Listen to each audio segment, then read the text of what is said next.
की पूजन विधि कि कैसे शिव शंकर महाराज जी की पूजा अर्चना की जाती है। अब मैं शिव जी की सर्व काम तथा सुखदायक उत्तम पूजा विधि को बतलाता हूँ, सो ध्यान से सुनो। ब्रह्मा मुहूर्त में उठकर पार्वती सहित शिव का स्मरण करें, भक्ति पूर्वक हाथ जोड़कर उन्हें सिर झुकावे। हे देवेश, हे हृदय में शयन करने वाले, अब आप उठिए और ब्रह्मांड का मंगल कीजिए। धर्म में मेरी प्रवृत्ति और अधर्म से मेरी निवृत्ति कीजिए। हे महादेव, मैं तो आपके द्वारा प्रेरक हूँ। ऐसे भक्ति के वाक्य कहकर गुरु को प्रणाम करके शौचादि जाएं, दातुन करके 16 बार कुल्ला करें, स्नान करें। रविवार, श्राद्ध, संक्रांति तथा ग्रहण, महादान तथा तीर्थ व्रत के दिन गर्म जल से स्नान करें। अपवित्रता होने पर गर्म जल से नहाएं। ऋषि तथा पितरों की प्रसन्नता के लिए तर्पण करें। दूल्हे वस्त्र धारण करें। मृग चरण पर बैठकर त्रिपुंड धारण कर भस्म लगाएं। भस्म के अभाव में जल का ही त्रिपुंड धारण करें। फिर सभी कामनाओं की सिद्धि के लिए आचमन करें। गुरु के निर्देशानुसार विधि सहित गंध पुष्पादि से विनायक आदि की पूजा कर शिव जी की पूजा करें। चंदन कुमकुम आदि से विधि पूर्वक पार्वती जी की पूजा करें। परिक्रमा करें, दंडवत प्रणाम करें, भक्ति सहित पुष्पांजलि अर्पण करें। फिर हे भूतनाथ, मुझ पर प्रसन्न होइए, प्रार्थना विसर्जन करें। पुष्पों के द्वारा शिव जी का पूजन का फल कि जब हम पुष्पों के द्वारा महादेव जी की पूजा करते हैं तो हमें किस फल की प्राप्ति होती है। ब्रह्मा जी बोले, कमल पत्तर, बेल पत्तर, शत पत्तर, शाम पुष्प से पूजन करने पर लक्ष्मी की प्राप्ति होती है। 20 कमल का एक प्रस्थ, 1 सहस्त्र बेल पत्रों का आधा प्रस्थ होता है। 16 पल का एक प्रस्थ तथा 10 टंक का एक पल होता है। इस तौल के अनुसार तराजू पर चढ़ाकर सकाम पूजे तो सब कामनाओं की सिद्धि होती है। 10 करोड़ पार्थिव पूजन करके मनुष्य राज्य प्राप्त कर लेता है। हे मनुष्यवरों, शिवलिंग पर चावल, धूप, दीप, चंदन आदि चढ़ावें। सहस्त्र जल द्वारा अपने शरीर का और भोलेनाथ जी को स्नान करावें। धूप, दीप, नैवेद्य आदि देवें। सांगोपांग पूजा करके भोग राज्य की प्राप्ति होती है। रोग से मुक्त होने के लिए 50 कमल पुष्प चढ़ावें। कन्या की इच्छा वाला 25,000 कमल पुष्प चढ़ावें। कन्या की इच्छा वाला 25,000 कमल पुष्प चढ़ावें। विद्या के लिए दृत चढ़ावें। मारण में 1 लाख से, मोहन में 50,000 से 1 एवं राजा के वशीकरण में 10 लाख पुष्पों की पूजा करें और इतना ही जप करें। ज्ञान के लिए 1 करोड़ तथा शिव दर्शन के लिए आधा करोड़ पुष्पों से पूजन करें। अगर कुछ भी ना हो तो मन से श्रद्धा भाव से भोलेनाथ जी का पूजन करें। कार्य सिद्धि के लिए मृत्युंजय का 5 लाख जप करें। मुक्ति चाहने वाला कुश से पूजन करे। आयु चाहने वाला 1 लाख दुर्गा चढ़ावे। जो डूब होती है हरे घास वाली, ये चढ़ाते हैं जिनको ज्ञान होता है। उत्तर का इच्छुक 1,00,000 धतूरे के फूलों से पूजा करें। प्रताप के लिए आक के पुष्प चढ़ावे। पुष्प चढ़ाने पर शत्रु का नाश होता है। जितना हम भगवान के चरणों में पुष्प चढ़ाएंगे उतना ही जो शत्रु हमारे से घृणा करते हैं उनसे हमें छुटकारा मिलता है।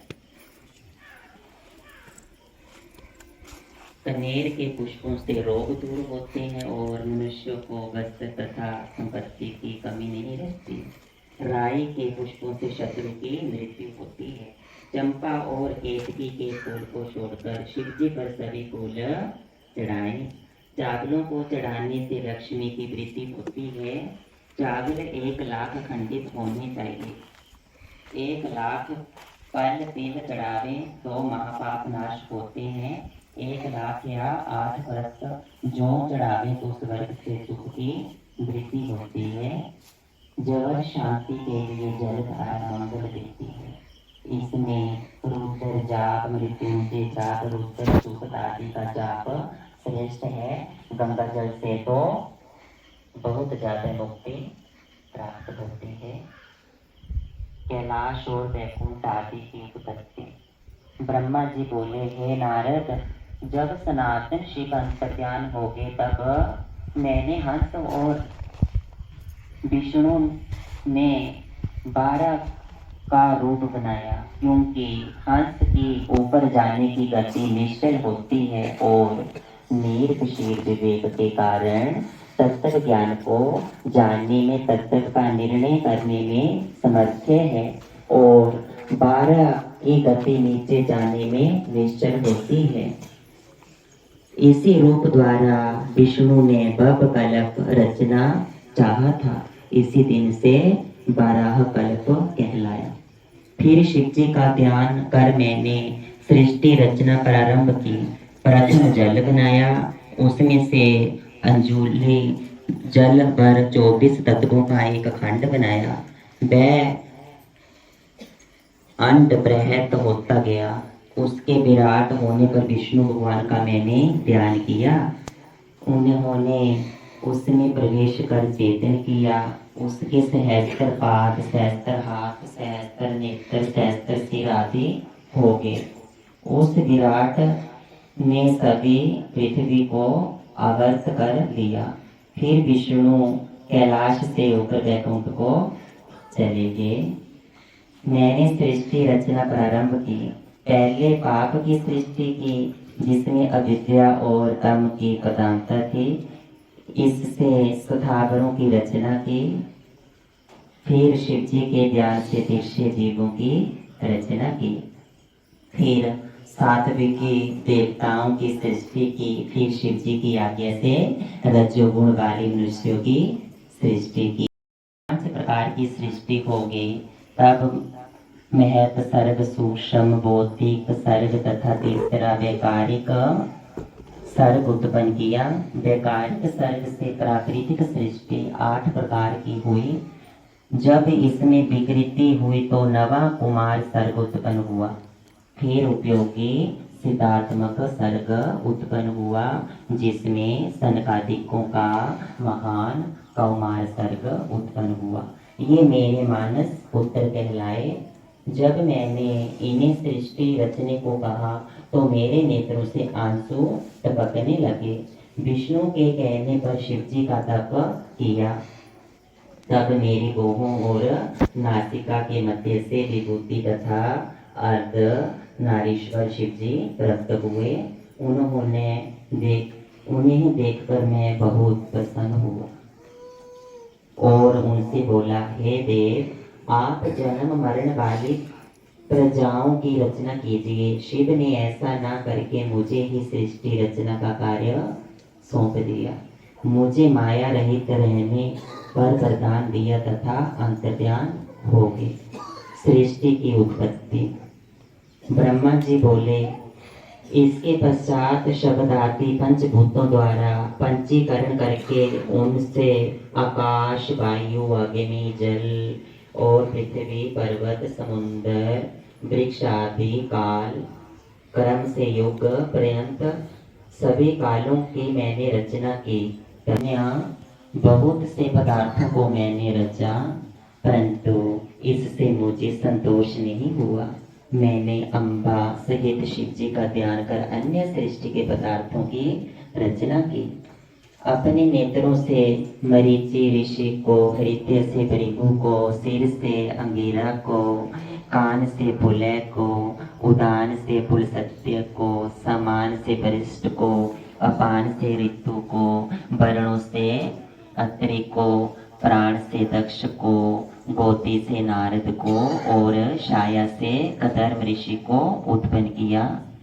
तब मैं कृतार्थ हुआ। इसके बाद मैं दो भागों में बंटा, एक रूप में पुरुष तथा दूसरे आधे से नारी बना, जिसमें शतरूपा नाम वाली योगिनी तथा स्वयंभू मनु हुए। उस परम सुंदरी शतरूपा को ग्रहण कर मनु ने मैथुनी सृष्टि विवाह द्वारा उत्पन्न की। उससे उनके प्रिय व्रत तथा उतानपात दो पुत्र हुए तथा आकृति, देवहूति तथा प्रसूति नामक 3 कन्याएं उत्पन्न हुई।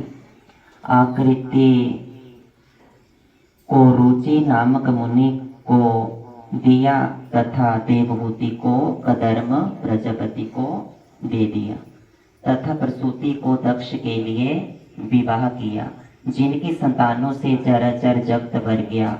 रुचि द्वारा आकुति हुए जो दक्षिणा में जन्मे थे।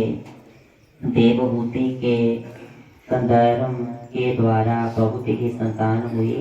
दक्ष के 24 कन्याएं हुई थी। ये कन्याएं क्रमशः भृगु, बब, मरीचि, अंगिरा आदि ऋषियों को ब्याह दी गई, जिनसे असंख्य सृष्टि हुई। सदाशिव ने त्रिशूल के अग्रभाग से सती की रक्षा की, जिन्हें सर्वव्यापी विष्णु ने अपने प्रभाव से निर्माण किया था। फिर वही लोक कल्याण के लिए दक्ष के यहाँ प्रकट हुई। सती के परा, अपरा और शिवा ये 3 रूप हैं। सती रूप से शंकर जी के साथ ब्याह हुआ। फिर पिता के यज्ञ में शरीर त्याग कर दूसरे जन्म में पार्वती हुई और शंकर जी को पुण्य प्राप्त हुई।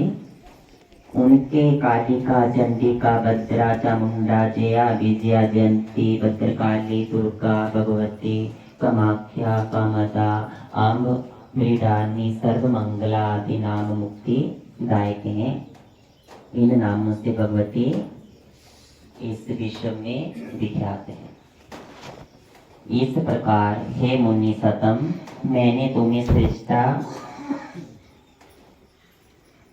के इस चक्कर और सृष्टि की रचना को कहा, जो शिव की आज्ञा से मैंने रची है।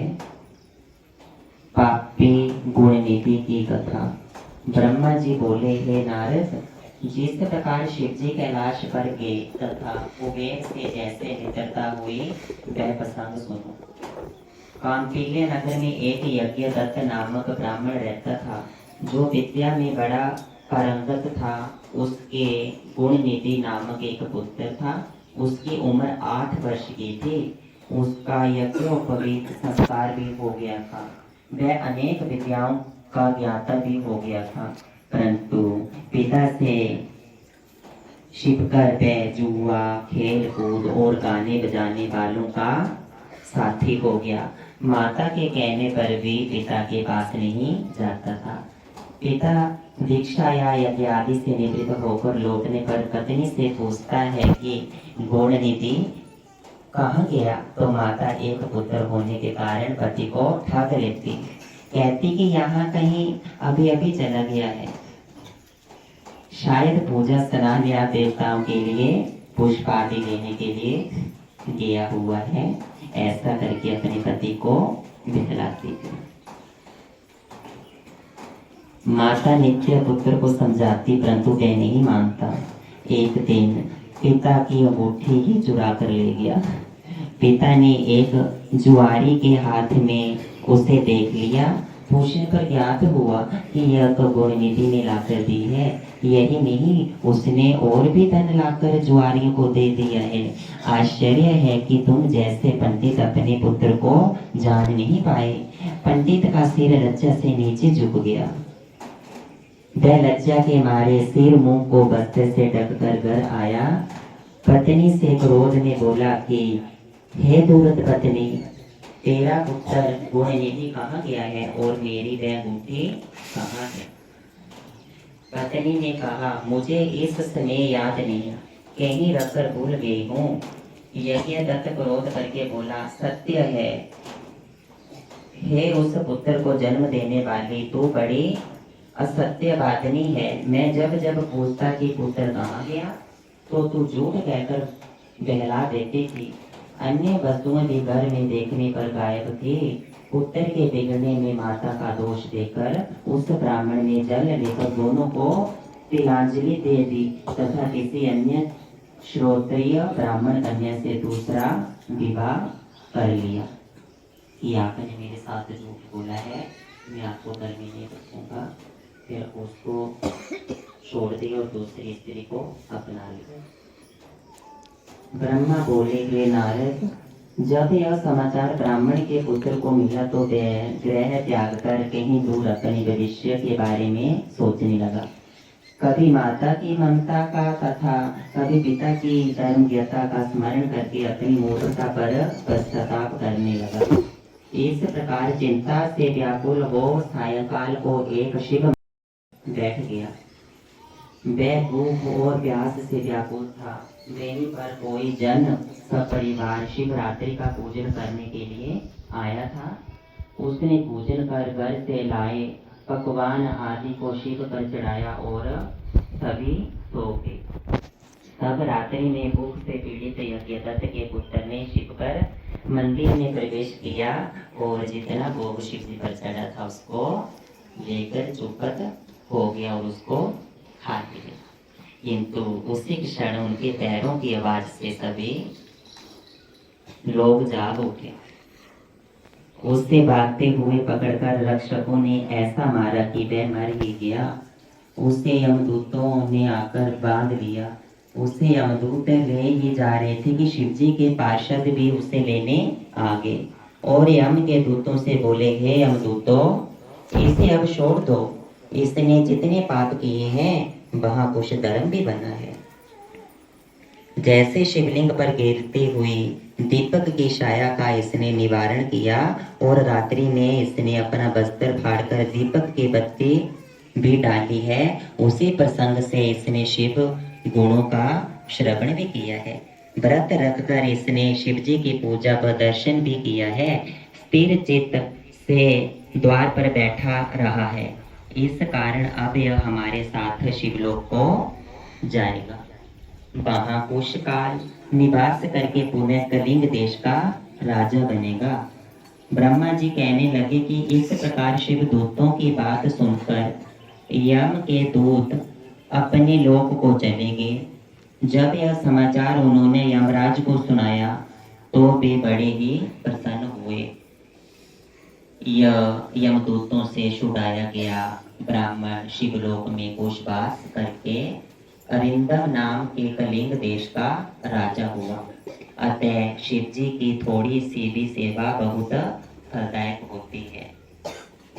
अगर आप कुछ भी थोड़ा बहुत अच्छा काम कर लें तो वो भी किसी वक्त आपको बुरे समय में काम आ जाता है। गुण निधि को कुबेर पद की प्राप्ति। ब्रह्मा जी बोले, जब मेरा पहला कल्प हुआ था तब उसमें मेरे मानस पुत्र कुल सत्य से विश्रवा का जन्म हुआ, जिसके एक वैश्रणव नाम का पुत्र हुआ। उसने अलकापुरी का राज्य किया।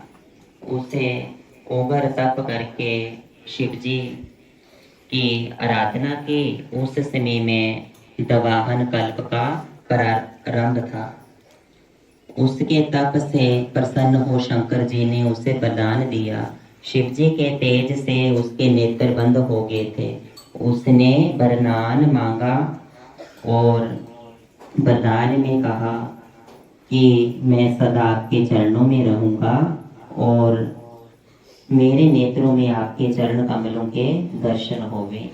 हे मुनियों, वह वही यज्ञदत्त का पुत्र गुणनिधि ही था जो शिव जी की सेवा से अलकापुरी का अधीश्वर हुआ था। परंतु यहाँ शिव के साथ पार्वती को देखकर इसने क्रूर दृष्टि की तो इसका बायां नेत्र फूट गया। शिव जी ने कहा, हे पार्वती जी, यह तुम्हारा पुत्र है, यह अब तुम्हें क्रूर दृष्टि से नहीं देखेगा, अतः मैं इसे निधियों का स्वामी बनाए देता हूँ, यह गुहाकों का स्वामी होगा। ऐसा कहकर शिव ने उसे धनपति का पद दिया और उमा देवी के चरणों में ले जाकर उससे प्रणाम कराया कि ये तेरी माता है, इन्हें प्रणाम करो। पार्वती ने उससे प्रसन्न होकर वरदान दिया कि हे पुत्र, तुम्हारी शिवजी में निर्मल भक्ति बनी रहे। इस प्रकार शिव ने उसे वैश्वेश्वर नामक स्थान में कुबेर बनाकर अलकापुरी का स्वामी बनाया तथा स्वयं उसके पास में ही कैलाश पर विराजमान हो गए। सदाशिव का कैलाश गमन। श्री ब्रह्मा जी कहने लगे, हे नारद, अब वह आख्यान सुनो कि जिस प्रकार कुबेर कैलाश पर तपस्या करने आया था और उसके तपोबल से शिवजी वहां पहुंचे। कुबेर के तप से रुद्र वहां पहुंचे और जोर जोर से अपना डमरू बजाया, जिसकी ध्वनि त्रिलोक में पहुंच गई। वहां ब्रह्मा, विष्णु तथा असंख्य गणों के साथ शिवजी भी उन ब्रह्मा के यश से उत्पन्न रुद्र के दर्शनार्थ आए। कुबेर ने शिवजी की पूजा की तथा वेद करके आलिंगन किया और अलकापुरी के समीप उनको निवास कराया। वहां विश्वकर्मा ने शिव आज्ञा से अनेक भवन निर्माण किए। शिव सिंहासन पर बैठे तथा ब्रह्मा, विष्णु आदि ने उनकी स्तुति की। शिवजी ने सबकी कामनाएं पूर्ण की। सभी प्रसन्न हो अपने अपने स्थान को गए। रुद्र संहिता सती खंड, तृतीय खंड, सती का चरित्र। नारद जी बोले, हे ब्रह्मा जी, आप शिव कृपा से सर्वज्ञ हैं, अतः अब आप यह सुनाइए कि जितेंद्रिय शिव सती जी के साथ विवाह करके गृहस्थी कैसे बने। सती जी जो पहले दक्ष की कन्या थी तथा बाद में हिमालय की पुत्री हुई, यह सती जी का चरित्र मुझे कहने की कृपा कीजिए। ब्रह्मा जी बोले, हे नारद, पहले मेरे एक कन्या हुई जिसको देखकर मैं काम से पीड़ित हो गया। तब रुद्र भगवान ने मुझे पुकारा। मैंने तपस्या द्वारा शिव की आराधना की। शिव जी ने मुझे समझाया। मैंने हठ से शिव जी को मोह में डालना चाहा। अपने पुत्र दक्ष से अस्सी की वीरनी नामक कन्या से सती को उत्पन्न कराया। वह दक्ष सूता की ही उमा बनकर कठिन तपस्या के द्वारा शिव की पत्नी बनी। तब वे रुद्र स्वतंत्र होकर भी संतान उत्पन्न करने की इच्छा से रूप धारण कर मोहित हुए। रुद्र को गृहस्थाश्रम में आकर कितना ही समय व्यतीत हो गया। इधर शिव जी की माया से दक्ष को गर्भ में उत्पन्न हुआ और वह महादेव जी की निंदा करने लगा। से एक विशाल यज्ञ किया जिसने उसने मुझे, विष्णु को और देवताओं को तथा मुनियों को बुलाया, परंतु अपने जामातर महादेव जी को नहीं बुलाया। इस पर भी सती जी को दुख करने अपने पिता के घर गई।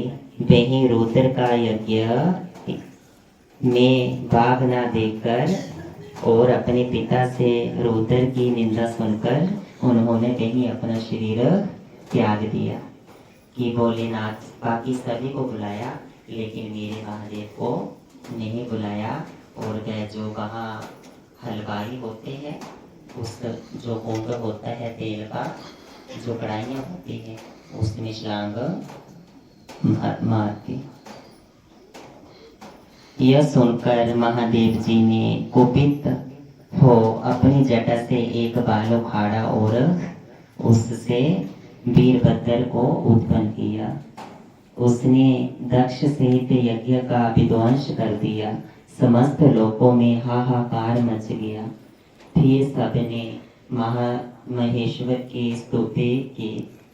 महात्मा शिव जी ने कृपा करके दक्ष को उत्पन्न किया और दक्ष को पुनः जला दिया और दक्ष के यज्ञ को पूर्ण कराया।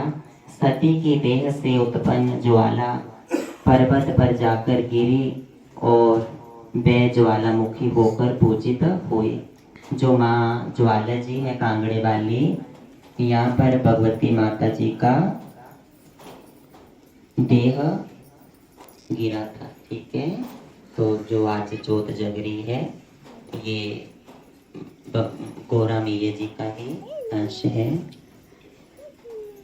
उनके दर्शन से आज भी सभी कामनाएं पूर्ण होती हैं। वही सती जी पुनः हिमालय के घर जन्म लेकर पार्वती हुई और कठिन तपस्या करके शिव जी को प्राप्त की। स्वयं ज्योति है माता ज्वाला जी की, जो सच्चे मन से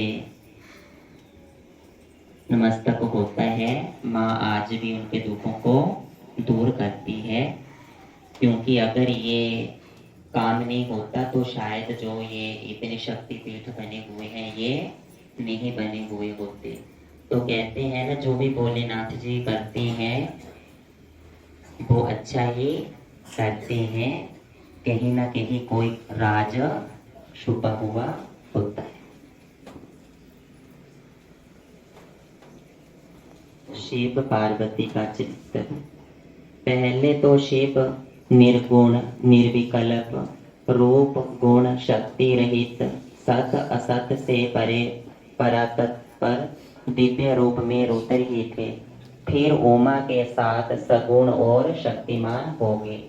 उनके बाएं अंग से विष्णु और दाएं अंग से मैं ब्रह्मा उत्पन्न हुआ। तब से सदाशिव के ब्रह्मा विष्णु तथा रुद्र नामक 3 रूप हुए। मैंने ही सूर असुर मनुष्य आदि की रचना की। मैंने प्रजापतियों को भी रचा। फिर मैंने मरीचि अत्रि पुलह पुल सत्यम गिरा क्रतु वशिष्ठ नारद दक्ष और भृगु को बनाया।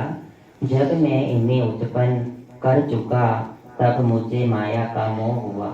तब मेरी बाहों के मध्य से संध्या नामक एक कन्या उत्पन्न हुई। उसे देखकर मैं तथा मेरे पुत्र दक्ष मरीचि आदि भी सोच में पड़ गए।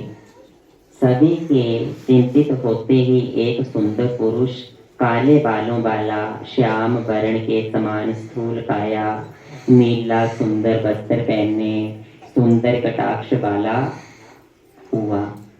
उसके अंगों से सुगंध निकल रही थी। उसने मुझे प्रणाम कर आज्ञा मांगी। मैंने उसे सनातनी सृष्टि करने का आदेश दिया और उसका नाम पुष्पबाण रखा। तुम लोगों में मत और सुख उत्पन्न करा के सृष्टि के प्रवर्तक बनोगे। मेरे पुत्र भी तत्व रूप से तुम्हारा स्मरण करेंगे। यह कहकर ब्रह्मा जी मौन हो गए। ब्रह्मा काम संवाद। ब्रह्मा जी बोले। इसके बाद ऋषियों ने उसका नाम मनमथ रख दिया, क्योंकि उसने सर्वप्रथम मेरा चित्त मथ दिया। उसका दूसरा नाम काम हुआ, तीसरा मदन तथा चौथा कदरम नाम रखा गया। ब्रह्मा जी काम से बोले कि तुम्हें दक्ष प्रजापति एक कामिनी तथा रूपवती स्त्री प्रदान करेंगे। उसका नाम संध्या है।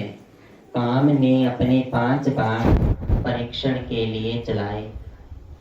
हर्षण, रोचन, मोहक, शोषण और मारण, ये 5 बाण थे जो मुनियों को भी मोहने वाले थे। संध्या ने कहा कि मैं काम को भी मोह लूंगी। उसने कटाक्ष किए। इधर काम के मोहन बाण के लगते ही बाहा, मृचि, अत्रि, दक्ष आदि सभी मोहित हो गए। संध्या के मन में विकार उत्पन्न हुआ। कामदेव को अपने कर्म पर विश्वास हो गया। मुझ ब्राहा में काम के 49 बाब खड़े हो गए। पिता भाइयों की यह गति देखकर धर्म को चिंता हुई। उसने शिव का स्मरण किया। तब आकाश में स्थित हो शिव जी बोले, हे ब्राह्मण, तुम्हें काम कैसे उत्पन्न हुआ? यह तो तुम्हारी पुत्री है। जो वेद मार्ग पर चढ़ने वाले को उचित नहीं है। वेद तो तुम्हारे मुख में स्थित है, तुमने इस मार्ग को कैसे बुला दिया? फिर मरीचि दक्ष को भी समझाया। तब ब्रह्मा की लज्जा के मारे क्षण में ही पसीने से भीग गए। मेरा विवाह हट गया। उससे पितृगणों की उत्पत्ति हुई। दक्ष के पसीने से एक सर्वगुण कन्या संपन्न हुई, जो भुवन मोहिनी रसी के नाम से प्रसिद्ध है। उसे देख क्रतु आदि का वीर्य स्खलित हो गया। उससे अन्य पितरों की उत्पत्ति हुई। तब मैंने तथा अन्य ऋषियों ने लज्जित होकर काम को क्रोध से शाप दे दिया कि जा, तो शिव जी के द्वारा शीघ्र ही भस्म हो जाएगा। उससे क्षमा मांगी। तब मैंने कहा कि तू भस्म होकर पुण्य शिव जी के द्वारा विवाह करने पर शरीर धारण करेगा। इस प्रकार कहकर ब्रह्मा जी अंतर्ध्यान हो गए और सभी मुनि आदि भी अपने स्थान को चले गए। काम रति विवाह। सबके चले जाने पर दक्ष ने कंदर्प से कहा कि हे काम, यह सुंदर तथा तुम्हारे समान गुण वाली मेरी पुत्री रति को तुम पत्नी के रूप में स्वीकार करो। उससे विवाह करके काम बड़े प्रसन्न हुए। उस समय वे ब्रह्मा के श्राप को भूल गए। इसी समय महान सुखकारी उत्सव हुआ और कन्या को प्रसन्न देखकर दक्ष भी प्रसन्न हुए। संध्या की तपस्या। ब्रह्मा जी ने कहा, जब मैं काम को शाप देकर अंतर्ध्यान हो गया तथा शिव जी भी चले गए, तब मेरी पुत्री दुखी होकर सोचने लगी कि मुझसे बढ़कर पापनी कौन होगी, कौन मेरे से बड़े इस संसार में पापी है। जिसे देखकर पिता और भ्राता भी काम की इच्छा करते हैं कि मेरे पिता और भाई भी मेरे को गंदी आंख से देखते हैं, तो पता नहीं मैं कितने को बुरी हूँ जो मेरे बारे में ऐसी गलत सोच रखते हैं। अतः मैं स्वयं ही इस पाप का प्रायश्चित करूंगी। उसने बामा नदी के तट पर स्थित चंद्रभाग पर्वत पर जाकर तपस्या की। तब मैंने अपने पुत्र वशिष्ठ को वहां संध्या को दीक्षा देने भेजा। तब वशिष्ठ जी ने उसे शंकर भगवान का मंत्र जप करने को कहा कि इससे तुम्हारे सभी मनोरथ पूर्ण होंगे। ओम नमो शंकराय मंत्र से ओम बाद में लगाकर मौन होकर तप करो और मौन होकर स्नान तथा शिव जी की पूजा करो। केवल जल का आहार करो।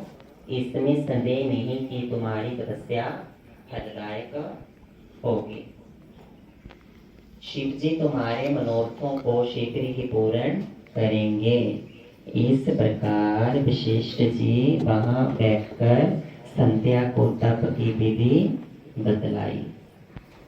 शिव जी का संध्या को वरदान।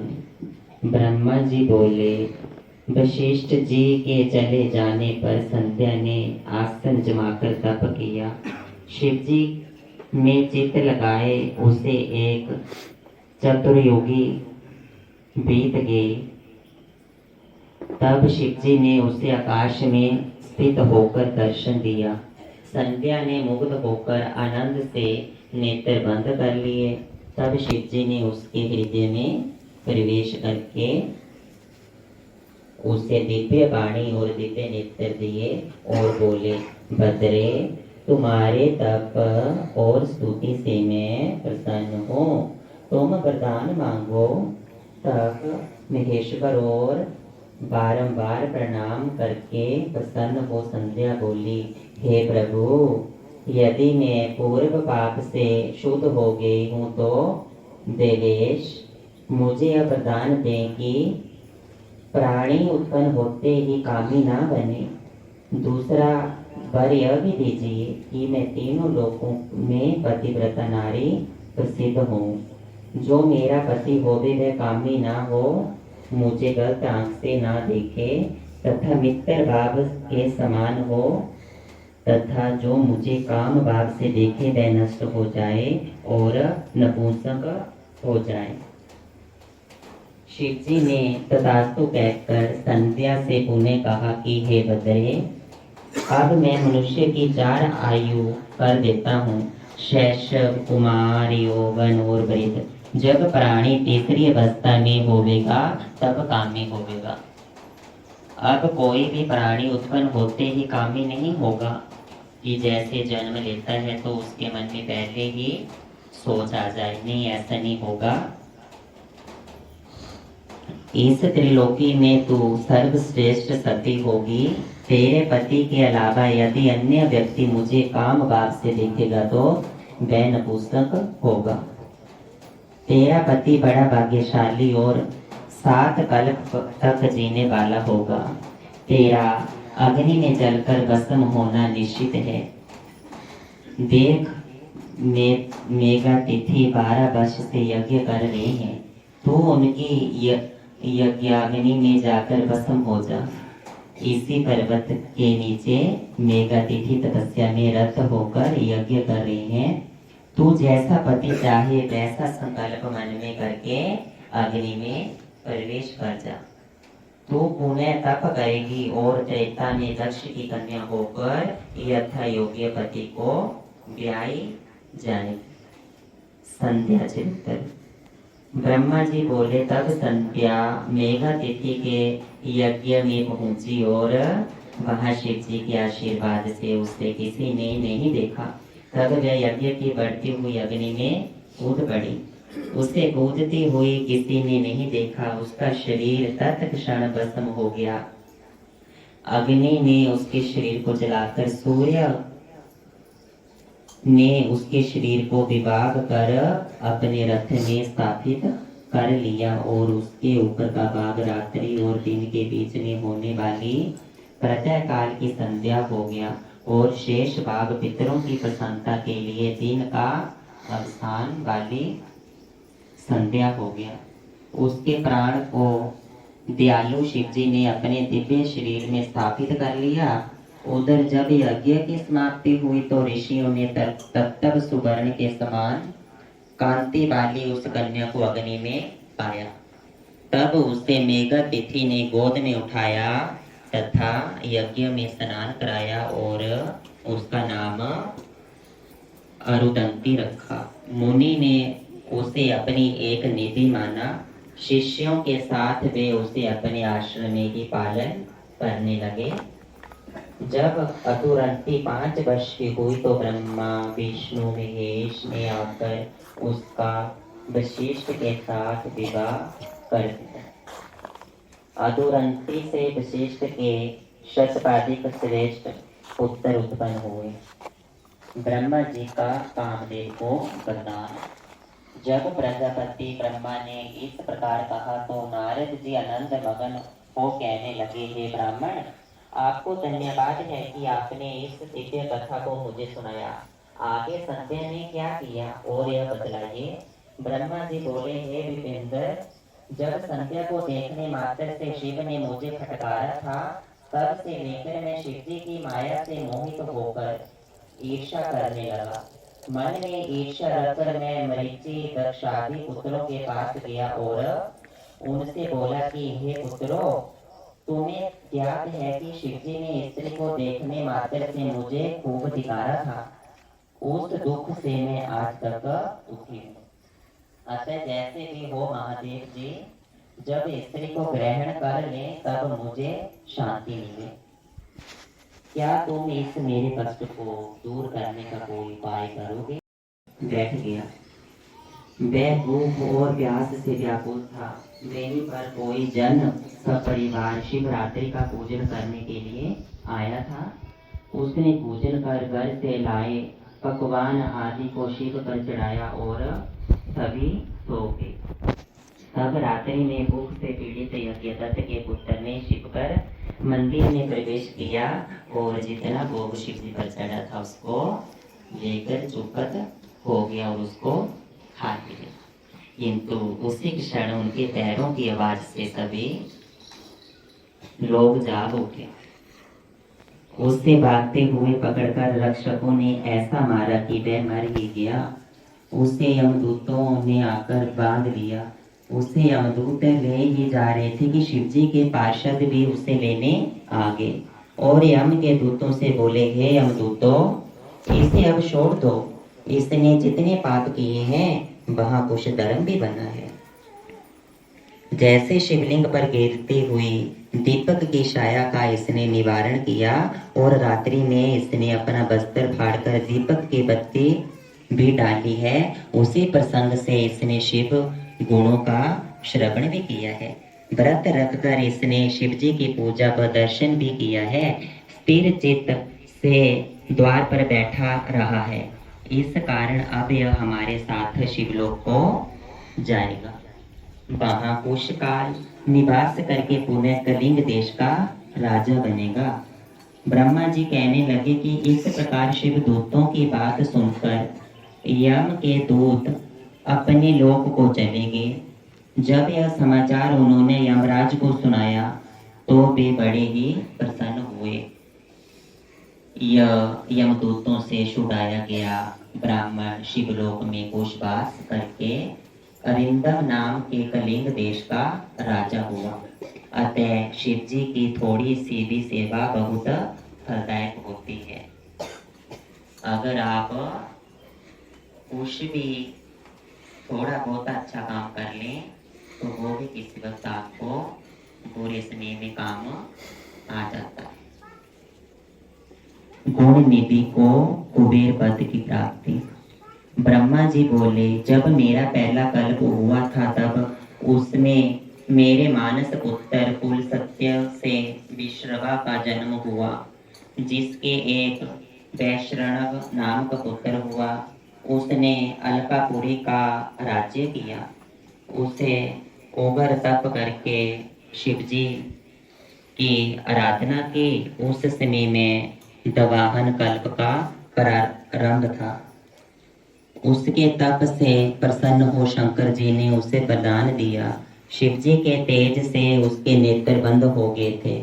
उसने वरदान मांगा और वरदान में कहा कि मैं सदा आपके चरणों में रहूंगा और मेरे नेत्रों में आपके चरण कमलों के दर्शन होवे। हे मुनियों, वह वही यज्ञदत्त का पुत्र गुणनिधि ही था जो शिवजी की सेवा से अलकापुरी का अधीश्वर हुआ था। परंतु यहाँ शिव के साथ पार्वती को देखकर इसने क्रूर दृष्टि की तो इसका बायां नेत्र फूट गया।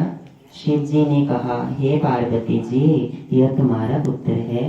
यह अब तुम्हें क्रूर दृष्टि से नहीं देखेगा। अतः मैं इसे निधियों का स्वामी बनाए देता हूँ। यह भागों का स्वामी होगा। ऐसा कहकर शिव ने उसे गणपति का पद दिया और उमा देवी के चरणों में ले जाकर उससे प्रणाम कराया कि ये तेरी माता है, इन्हें प्रणाम करो। पार्वती ने उससे प्रसन्न होकर वरदान दिया कि हे पुत्र, तुम्हारी शिवजी में निर्मल भक्ति बनी रहे, इस प्रकार शिव ने उसे वैश्वेश्वर नामक स्थान में कुबेर बनाकर अलकापुरी का स्वामी बनाया तथा स्वयं उसके पास में ही कैलाश पर विराजमान हो गए। सदाशिव का कैलाश गमन। श्री ब्रह्मा जी कहने लगे, हे नारद, अब वह आख्यान सुनो कि जिस प्रकार कुबेर कैलाश पर तपस्या करने आया था और उसके तपोबल से शिवजी वहां पहुंचे। कुबेर के तप से रुद्र वहां पहुंचे और जोर जोर से अपना डमरू बजाया, जिसकी ध्वनि त्रिलोक में पहुंच गई। वहां ब्रह्मा, विष्णु तथा असंख्य गणों के साथ शिवजी भी उन ब्रह्मा के अंश से उत्पन्न रुद्र के दर्शनार्थ आए। कुबेर ने शिवजी की पूजा की तथा वेद करके आलिंगन किया और अलकापुरी के समीप उनको निवास कराया। वहां विश्वकर्मा ने शिव आज्ञा से अनेक भवन निर्माण किए। शिव सिंहासन पर बैठे तथा ब्रह्मा, विष्णु आदि ने उनकी स्तुति की। शिवजी ने सबकी कामनाएं पूर्ण की। सभी प्रसन्न हो अपने अपने स्थान को गए। रुद्र संहिता सती खंड, तृतीय खंड, सती का चरित्र। नारद जी बोले, हे ब्रह्मा जी, आप शिव कृपा से सर्वज्ञ हैं, अतः अब आप यह सुनाइए कि जितेंद्रिय शिव सती जी के साथ विवाह करके गृहस्थी कैसे बने। सती जी जो पहले दक्ष की कन्या थी तथा बाद में हिमालय की पुत्री हुई, यह सती जी का चरित्र मुझे कहने की कृपा कीजिए। ब्रह्मा जी बोले, हे नारद, पहले मेरे एक कन्या हुई जिसको देखकर मैं काम से पीड़ित हो गया। तब रुद्र भगवान ने मुझे धिकारा। मैंने तपस्या द्वारा शिव की आराधना की। शिव जी ने मुझे समझाया। मैंने हठ से शिव जी को मोह में डालना चाहा। अपने पुत्र दक्ष से अस्सी की वीरनी नामक कन्या से सती को उत्पन्न कराया। वह दक्ष सूता की ही उमा बनकर कठिन तपस्या के द्वारा शिव की पत्नी बनी। तब वे रुद्र स्वतंत्र होकर भी संतान उत्पन्न करने की इच्छा से रूप धारण कर मोहित हुए। रुद्र को गृहस्थाश्रम में आकर कितना ही समय व्यतीत हो गया। इधर शिवजी की माया से दक्ष को गर्भ में उत्पन्न हुआ और वह महादेव जी की निंदा करने लगा। जब मैं इस प्रकार कह रहा था, तभी वहाँ रसिक सहित कामदेव आए। मैंने उसकी प्रशंसा करके उनसे कहा, हे बस, तुम जगत में मोहन के लिए शिवजी को मोहित करो। तुम्हारे सिवा कोई दूसरा यहाँ कर्म नहीं कर सकता। इस कार्य से तुम्हारा भी कल्याण होगा, क्योंकि जब शिवजी को स्त्री का अनुराग होगा तब महादेव जी तुम्हें तार देंगे। इस पर कामदेव ने कहा कि मैं महादेव जी को मोहित तो कर दूंगा, परंतु स्त्री का निर्वहन तो आप ही करें। इससे मैं और दक्ष चिंता में पड़ गए कि किसके द्वारा मोहित करें। फिर तो मेरी चिताग्रस्त श्वासों से जो वायु निकली, उससे पुष्पित ताम्रदेव वाला सुंदर नासिका वाला पुरुष उत्पन्न हुआ और मैंने कहा, हे मनमस्त, यह रमण का हेतु होने से बसंत नाम वाला है। इसको तुम अपना सहचर समझो।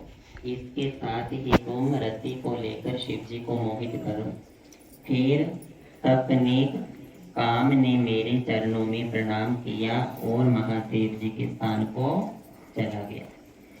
ब्रह्मा जी बोले, वहां जाकर काम ने प्राणियों को मोहित करने वाला अपना प्रभाव फैलाया कि कैसे कैसे प्राणियों को बुरी सोच में डाला जाए।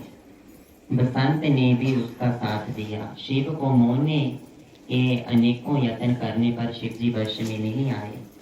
उसके सारे प्रयत्न व्यर्थ हुए। तब उसने उदास होकर मुझसे कहा, हे ब्राह्मण, शंभु को मोहन करने में मैं समर्थ नहीं हुआ, मैं हार गया, मेरा उनके पास कोई भी बस नहीं चला। काम की ऐसी बात सुनकर मैं चिंता मगन हो गया। चिंता करने पर मेरे सन्मुख विकरालगण अनेकों वाद्यों को लेकर प्रकट हुए। उन्होंने कोलाहल करके मारो मारो का शब्द किया।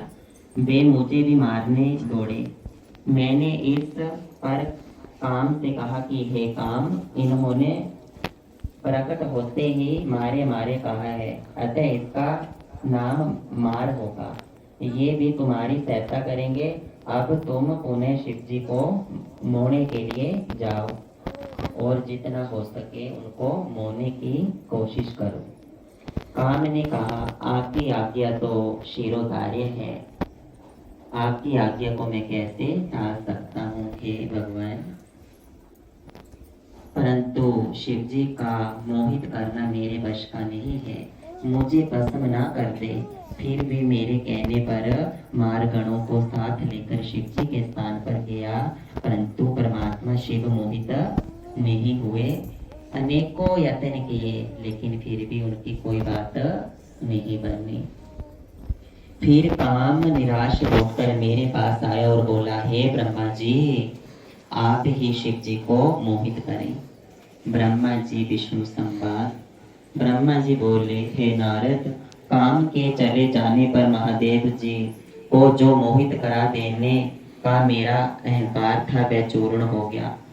तब मैं यह विचार करता ही रहा कि क्या युक्ति करूं, कौन सा ढंग अपनाऊं जिससे शिव जी स्त्री ग्रहण कर ले। तब मैंने विष्णु भगवान का स्मरण किया।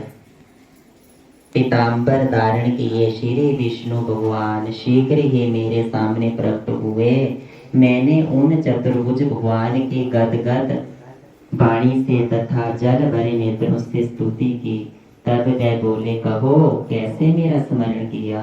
मैंने रुद्र के समूह कारक सपरिवार मारगण और बसंत के साथ काम को भेजा था, परंतु वे अपना कार्य करने में निष्फल हुए। तब तत्व ज्ञानी श्री हरि विस्मित होकर बोले, हे पितामह, ऐसा तुम क्यों करना चाहते हो। पहले अपना विचार सत्य सत्य कहो। मैंने सृष्टि के उत्पन्न की पूरी कथा तथा संध्या की कुदृष्टि से देखने की बात और महादेव जी का मुझे फटकारना सभी साफ साफ कह सुनाया। हे केशव, मेरे पुत्रों को समक्ष मेरी निंदा की। मेरे पुत्र मुझे भला बुरा बोलते रहे, इसका मुझे बड़ा दुख है। अब वे भी स्त्री ग्रहण करें तब मेरा दुख दूर होगा। बस इसलिए आपकी शरण पड़ा हूँ। हे नारद, मेरी बात सुनकर मधुसूदन भी हरि के पास गए और श्री हरि जी हंसे और मुझसे बोले, हे विदे, तुम सब लोगों के कर्ता तथा वेद के जानने वाले होकर ऐसे मूढ़ क्यों हो गए हो। तुम रुद्र रूप शिव जी से ईर्ष्या त्याग दो। यदि तुम्हारे विचार से शिव जी की स्त्री ग्रहण करनी ही है तो पार्वती जी के उद्देश्य से शिव का स्मरण कर तप करो। अपने उद्देश्य से पार्वती जी का हृदय में ध्यान करो। यदि भगवती प्रसन्न हो जाएगी तो तुम्हारे सब मनोरथ पूर्ण हो जाएंगे।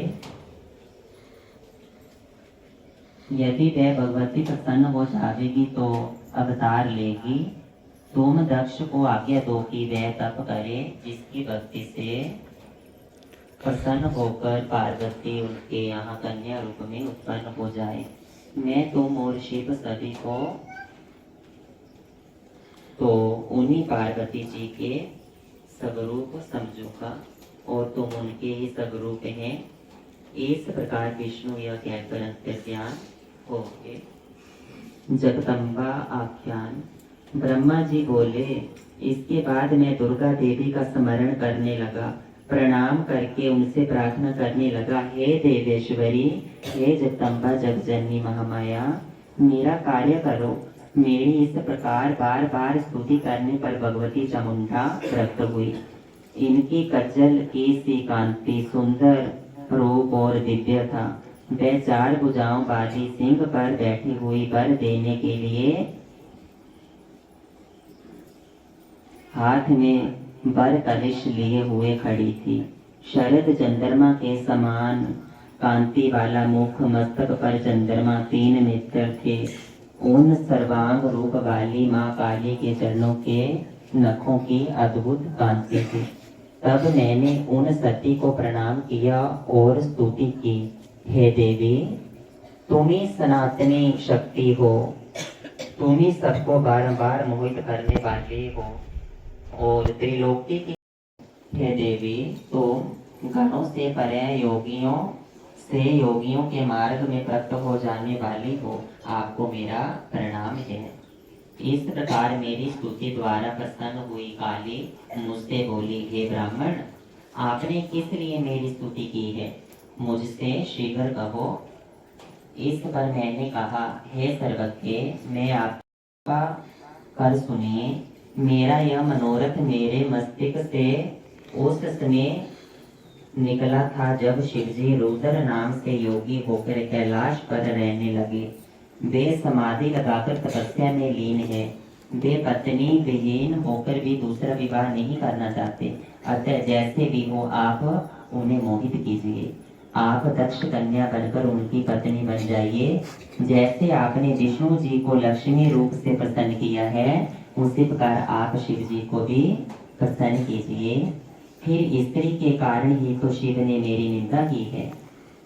अब मैं यह देखना चाहता हूँ कि वे स्वयं ही स्त्री कैसे ग्रहण करेंगे। अगर मेरे को स्त्री के बारे में बुरा बोलता है तो देखता हूँ कि अपने आप भी स्त्री को स्वीकार करता है। तुम्हारे सिवाय उन्हें मोहने की शक्ति किसी में भी नहीं है।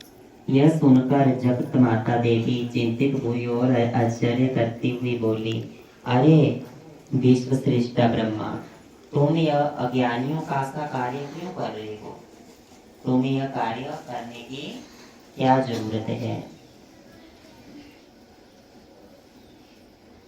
अरे ब्रह्मा के मन में शिव को मोहने का भाव आ गया है। भला उन निर्विकल्प शंकर को मोहने से तुम्हें क्या लाभ होगा? मैं तो सदा उनकी वश वर्तनी और दासी हूँ और उन्होंने ही रुद्र रूप भक्तों के लिए धारण किया है। वे तो माया के स्वामी है। फिर देवी ने विचार किया कि यदि इन्हें वर नहीं देती हूँ तो देव मार्ग भ्रष्ट हो जाएगा, और उन्होंने यह विचार करके शिव जी का स्मरण किया। फिर शिव जी की आज्ञा पाकर उन्होंने कहा, हे ब्रह्मा जी, तुम्हारा यह कथन सत्य है कि शंकर जी को मोहने वाला कोई भी इस संसार में नहीं है। किसी की इतनी जरूरत नहीं है कि कोई उन्हें गलत काम में डाल दे। परंतु मैं शिव की आज्ञा से ही तुम्हारे मनोरथ करने के लिए दक्ष की कन्या के रूप में प्रकट होंगी। ऐसा कहकर जगदम्बा माँ अंतर्ध्यान हो गई। दक्ष द्वारा देवी की आराधना। ब्रह्मा जी बोले, हे नारद,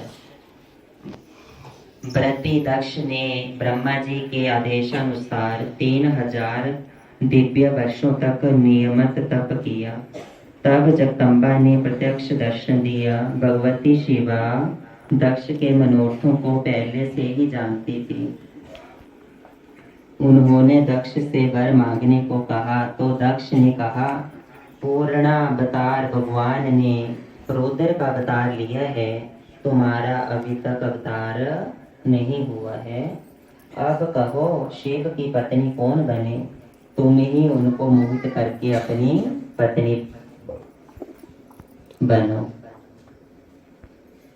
तब जगदम्बा ने दक्ष को वरदान दिया कि मैं तुम्हारी पत्नी के गर्भ से तुम्हारे यहाँ पुत्री रूप में उत्पन्न हो जाऊंगी और कठिन तप द्वारा शिव जी की पत्नी बन जाऊंगी।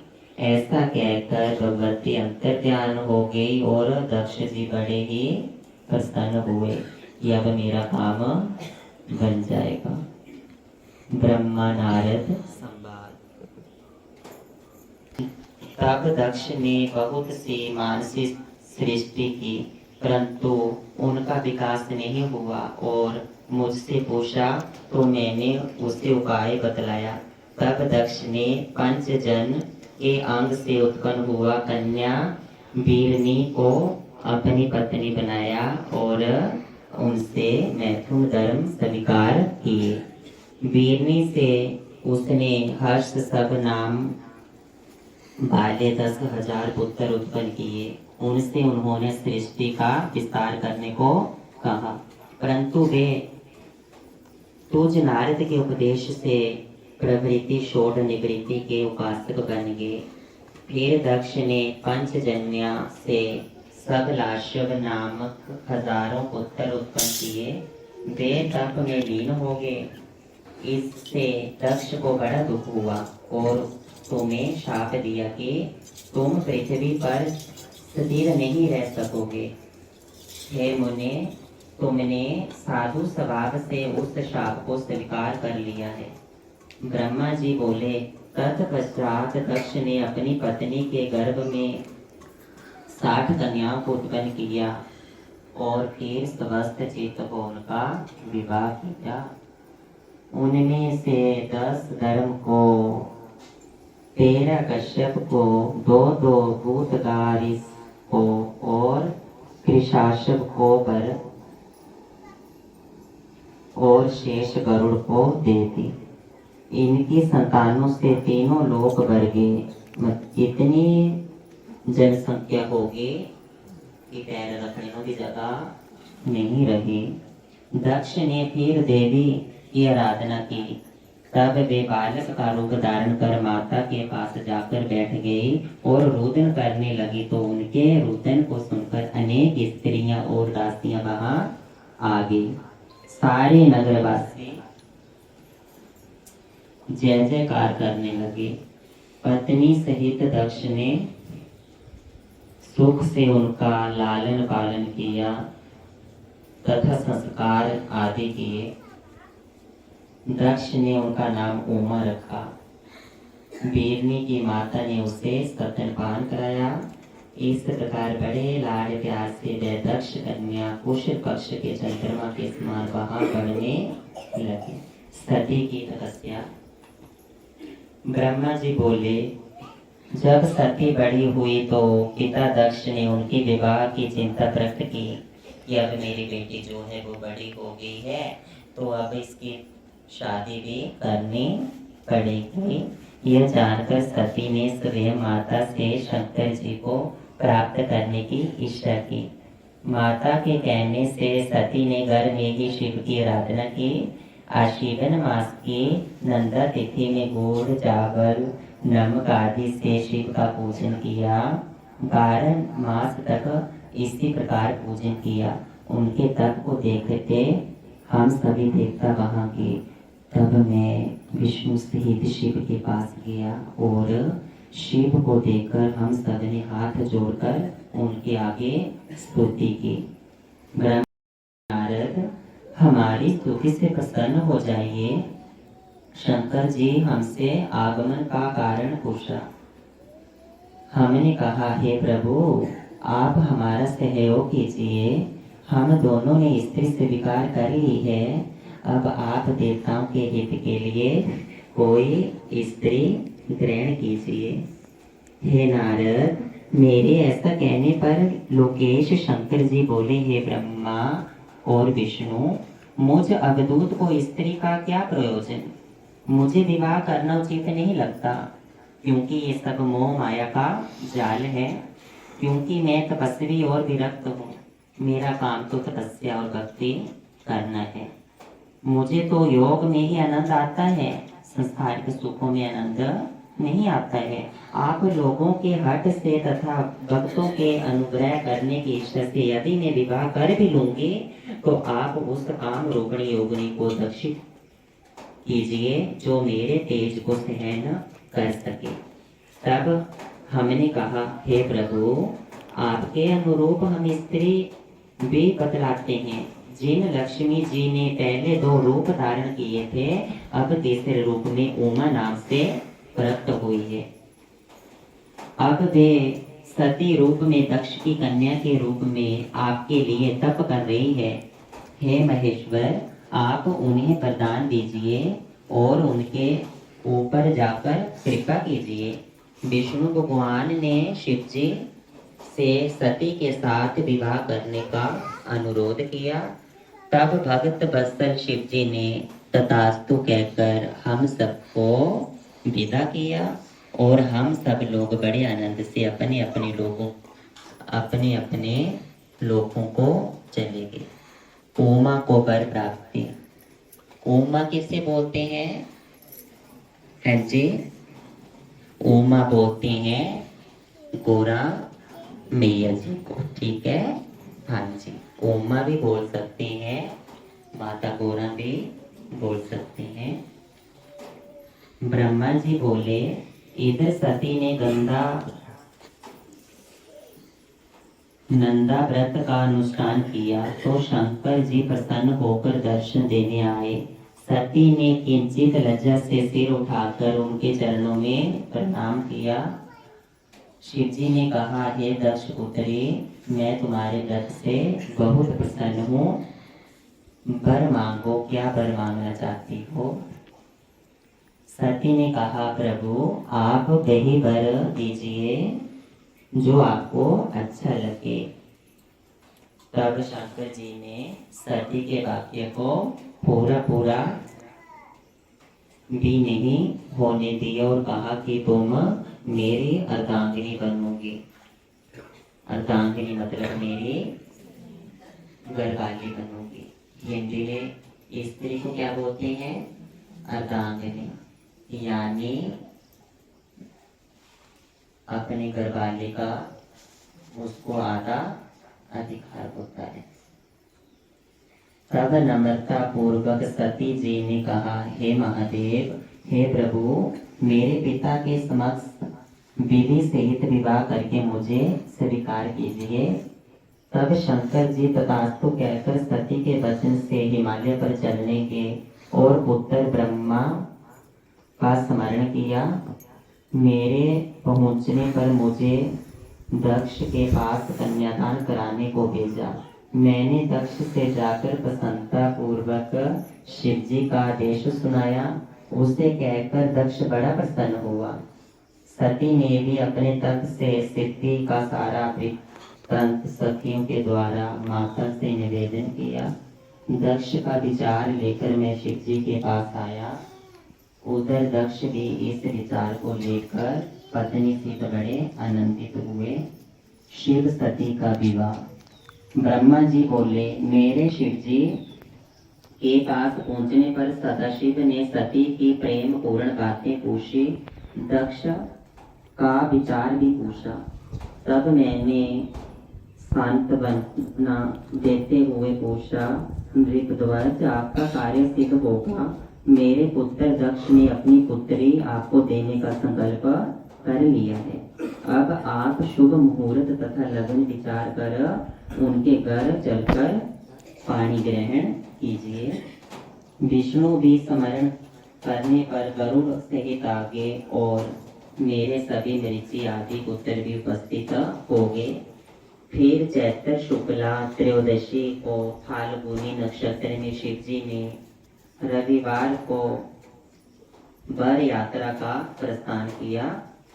मार्ग में उनकी बड़ी भारी शोभा थी। देवताओं और गणों ने बड़ा उत्सव मनाया। नंदीश्वर और आरूढ़ हो शिव जी शीघ्र ही दक्ष के घर पहुंचे।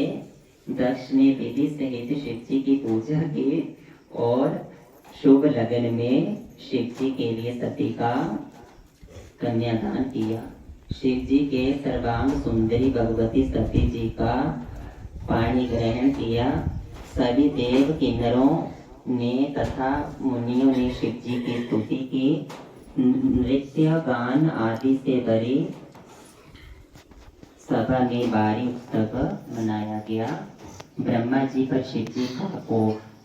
दक्ष ने सती जी को अपार दहेज के साथ विदा किया। विष्णु ने शिव के पास जाकर प्रणाम पूर्वक कहा, हे प्रभु, आप जगत के पिता हैं तथा सती जी जगत माता हैं, आप इनके साथ जगत का कल्याण कीजिए। तदंतर शिव सती ने मेरी आज्ञा से अग्नि की प्रदक्षिणा की। नृत्य आदि का उत्सव हुआ, मंगलाचार हुआ। शिव की माया ने देव मनुष्य आदि को मोहित कर दिया। मैं भी मोहित हो गया था। विवाह के समय मैं सती को देखकर कामास्त हो गया। मैं सती के मुख को देखने की इच्छा करने लगा, परंतु पतिव्रता स्त्री ने अपना मुख ढक रखा था। जैसे होता है ना, जैसे घूंघ डालते हैं जब लगन वेदों में बैठे होते हैं। मैंने यह धुआं करके अंधकार कर दिया और सती का पर्दा उठाकर उसे देख लिया। क्योंकि होता है ना, जैसे एक विघन डालते हैं, ये होता है ना, तो ऐसे किया, फिर ये धुआं होगा तो वो ऐसे ऐसे करेंगे, लगेगा और पर्दा उठा लेंगे। तो कलयुग में तो ये काम हो ही रहा है ना।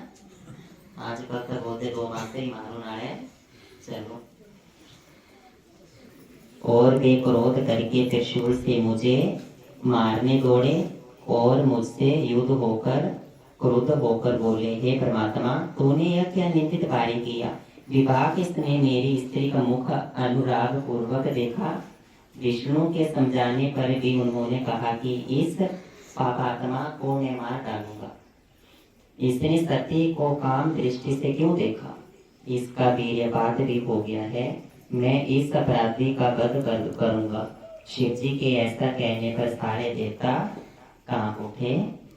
इसी समय विष्णु ने शिव की स्तुति की।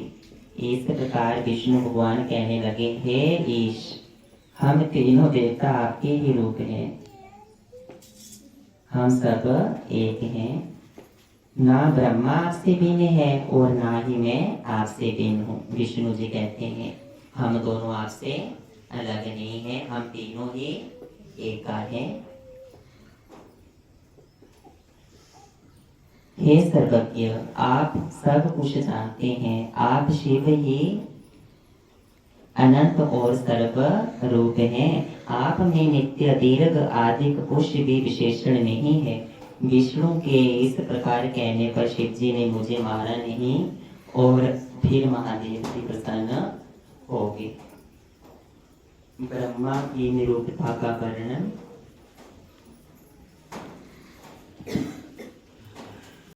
निरूपता का वर्णन। हे नारद, जब शिव जी ने मेरा वध नहीं किया तो सभी देवता शंकर जी की स्तुति करने लगे। मैंने भी अनेक स्तोत्रों से उनकी स्तुति की। तब भगवान शंकर ने सबके सामने मुझे कहा, हे ब्रह्मा, अब तुम निर्भय हो जाओगे और मेरी आज्ञा से अपना मस्तक स्पर्श करो। तब शिव जी मेरे मस्तक पर जा बैठे और मैंने अपना मस्तक स्पर्श क्षमा याचना की। सब देवों के सामने लज्जित होकर अपना मैंने शिव जी के आगे नीमा होकर सिर को झुकाया और उनसे क्षमा मांगी और पाप शुद्धि का उपाय पूछा। तुम मेरे दिए इसी रूप से मेरी आराधना करो, तुम रुद्र सिर से पृथ्वी में प्रसिद्ध हो जाओगे, ऐसा शिव जी ने कहा।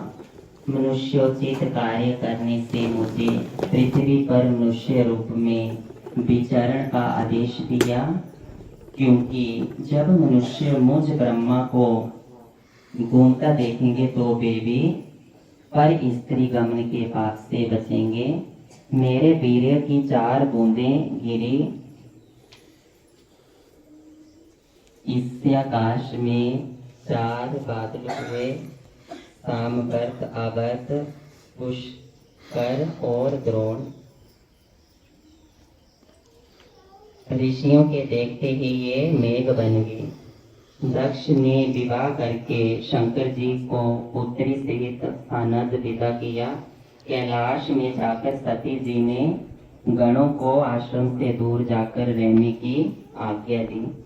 शंकर जी के आदेश से भी नंदी आदि गण अपने अपने स्थान में जाकर रहने लगे। तब एकांत में शंकर जी और शिवा ने नाना प्रकार से रमण किया। इस प्रकार शिव ने सती जी के साथ कैलाश की कुंजों में तथा हिमालय पर आनंद विहार किया।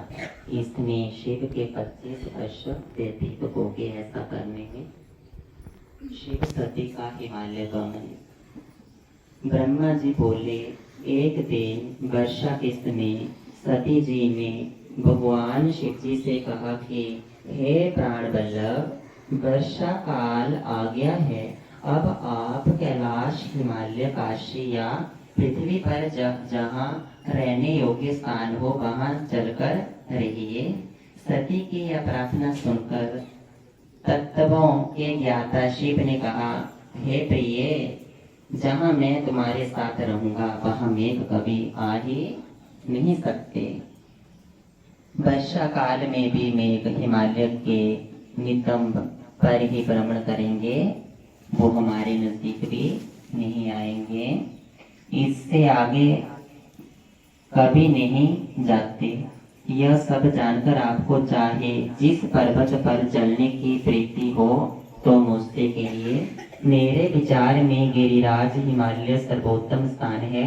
फिर हिमालय शांत स्थान है। यहाँ योगी मुनि निवास करती हैं। शंकर जी के ऐसा कहने पर सती जी ने हिमालय पर ही रहने की इच्छा प्रकट की। सती के कहने पर शंकर भगवान उन्हें हिमालय पर ले गए। उस स्थान पर पक्षी का भी गमन नहीं था। वहां पर कोई पक्षी भी नहीं आ सकता था। प्राकृतिक छटा वहां अनुपम थी। वहां शिव ने सती के साथ 10,000 वर्ष तक रमण किया। शास्त्रों के मोक्ष आदि का वर्णन। ब्रह्मा जी बोले, एक बार सती जी ने शिव जी को प्रसन्न जान नम्रता पूर्वक पूछा, हे करुणा के सागर भगवान शंकर जी, मैंने बड़ी भक्ति से आपको प्राप्त किया है। आपके साथ मैं बड़ी प्रसन्न हूँ। हे हरे, अब मन तत्व की खोज करना चाहती हूँ। यह जीव संसार से कैसे पार हो सकता है? तब शंकर जी प्रेम पूर्वक कहने लगे, हे महेश्वरी, विज्ञान ही परम तत्व है। ब्रह्मा का स्मरण ही परे से परे है। भक्ति विज्ञान की माता है। भक्ति का विरोध कभी भी विज्ञान को नहीं पा सकता। मैं उसी भक्ति के अधीन हूँ। यह भक्ति 2 प्रकार की होती है, ध्यान से सुनना है, सगुण और निर्गुण। इनके भी 2 वेद हैं, फिर उनके भी 6 और फिर अनेकों वेद पंडितों ने बताए। श्रवण, कीर्तन, स्मरण, सेवन, दास्यो, अर्चना, वंदना, संख्यता और आत्म समर्पण।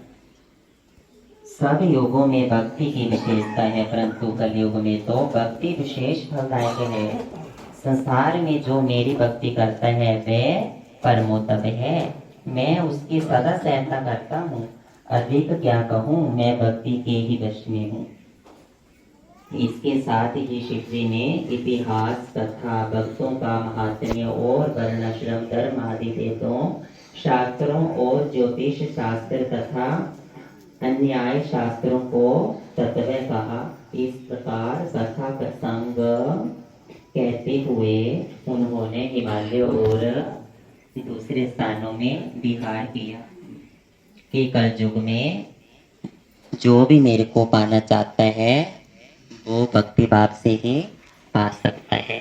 जैसे अब आप बैठकर कथा सुन रहे हैं, ये भी एक प्रभु को पाने का तरीका है। अनेकों तरीके हैं, बात होती है समझने की। सती की शंका।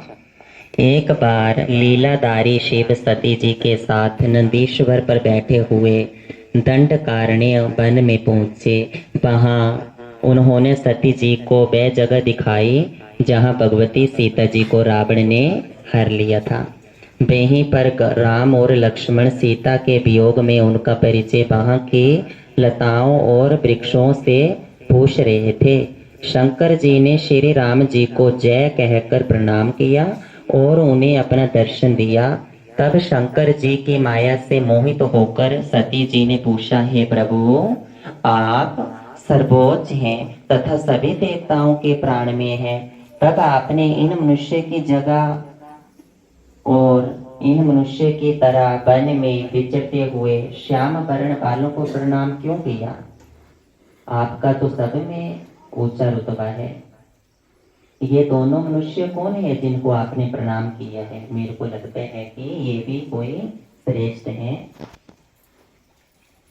इस शंका का समाधान कीजिए। इस पर शंकर जी ने कहा, हे देवी, इन्हें मैंने वरदान के प्रभाव से प्रणाम किया है। दशरथ के पुत्र हैं, श्याम वर्ण के राम हैं। ये विष्णु के अवतार हैं। जो श्री राम जी हैं वो किसके अवतार हैं? विष्णु जी के अवतार हैं। और गौर वर्ण के लक्ष्मण जी हैं, ये शेषावतार हैं। ये पृथ्वी पर साधु जनों की रक्षा तथा कल्याण के लिए उत्पन्न हुए हैं। जैसे आपने देखा होगा कि साधु संत के तुम रखवाले बोलते हैं ना, क्योंकि जहाँ श्री राम जी हैं वहाँ हनुमान जी भी हैं। तो ये कलयुग में संतों भक्तों की रक्षा करते हैं।